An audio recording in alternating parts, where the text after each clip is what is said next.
Good afternoon. I want to thank everyone for coming out today. Um,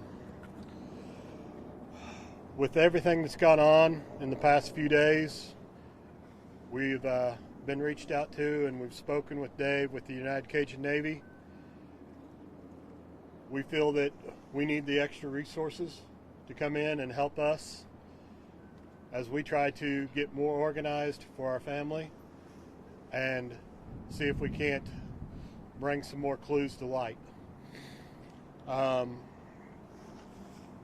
We're very grateful for everyone that's done everything so far. We ask that you continue. We ask that you work and help with us to become more organized, because we don't want individuals out there alone without us knowing, so that we want to make sure everybody's careful.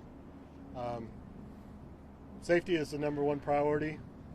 We appreciate more than you'll ever know the outpouring that we've received from the community, from the press, and everyone else involved. Our goal is still to bring Riley home. We feel that is still a very pliable goal. We feel like Dave and his team and the volunteers that he knows are very skilled and will help bring this for us. This time, I'm going to turn it over to Dave and let him kind of bring some information to light. If we have questions at the end, we'll be more than happy to address, but I do ask that we have a little bit of courtesy for what we're going through right now, and give us just a few questions, and we'll again meet as we have more information. Okay? Thank you. Dave? Thanks, sir. My name is David Flagg. For those who don't have the spelling, last name is F like Foxtrot, L-A-G-G. And I am the National Director of Operations for the United Cajun Navy. Those of you who may not know, people who are in the audience that may not know, we are a disaster response organization. We respond to natural disasters, all over the country. We're formed during Hurricane Katrina when New Orleans was flooded so badly. We had just a bunch of good old boys that had boats and took it upon themselves to go out into the waters of New Orleans and start rescuing people, taking them supplies, etc., etc. Fast forward to today, our organization has been to almost every major natural disaster in this country, to include Hurricane Michael, Hurricane Ian, the Texas wildfires. We have people there now. The fires in Maui. So that's kind of an brief overview of what we do. We also obviously get involved in missing persons cases. We do search and rescue, and focus on providing supplies of whatever nature the people might need them: food, clothing, etc. To touch on the reason that we're here today, we were contacted by Riley's family and asked to step up and provide some more resources to this search activity. And we have been pretty much involved from the very first day that we heard about it, which I believe was on Monday, would have been the 10th, 11th, whatever day that was. We've had an airboat here on the river. We've had people involved behind the scenes and following this and understanding what's been happening here with regard to the search efforts of individuals. We felt that it was probably a real good idea for us to step in and organize a structured and organized search activity for this.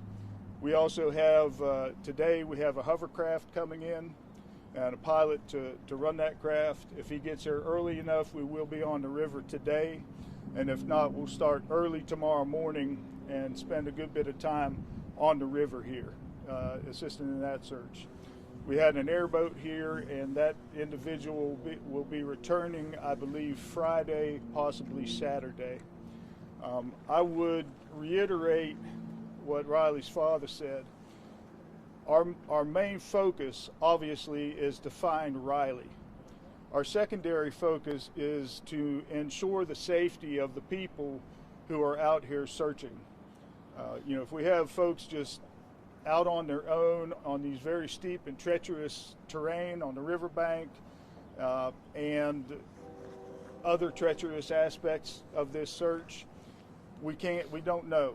We don't know what's going on with you. It's not safe. It's real dangerous. So I would encourage any volunteers who have been here and are searching to please come under the umbrella of the United Cajun Navy search. We will be putting together a structured and organized ground search at some point in the near future. I don't have the specific information on that yet, but I will make that information known once I have it. If you do intend to come out and search with us or to continue to search on your own, there are some safety aspects that you need to know. Number one, you need to be wearing some sturdy shoes. You need to have some heavy gloves on and some nitrile or rubber gloves as well.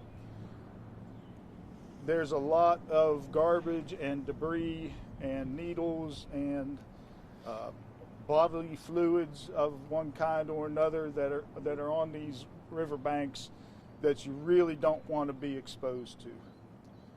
So that's what I would ask of you, just for your own safety. And I would also reiterate what Riley's father said. If you all do have questions for the family, please be very, very sensitive about the nature of this incident.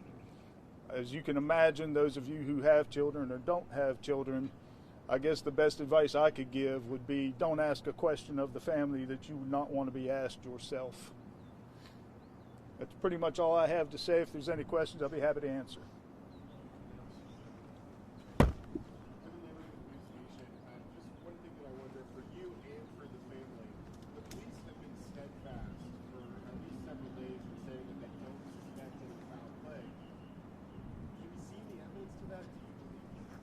At this point, there is no evidence that I'm aware of that would indicate foul play. Y'all know how it goes on Facebook and social media. There's been a lot of chatter on there about the fact that Riley's debit card was found on a riverbank, and that is prima facie evidence of criminal activity, something of that nature there. I don't agree with that. Obviously I'm not the investigator. We have a couple of representatives from MMPD here, and I'm sure they have something to say about it, but I would very seriously at this point doubt that there's been any criminal activity.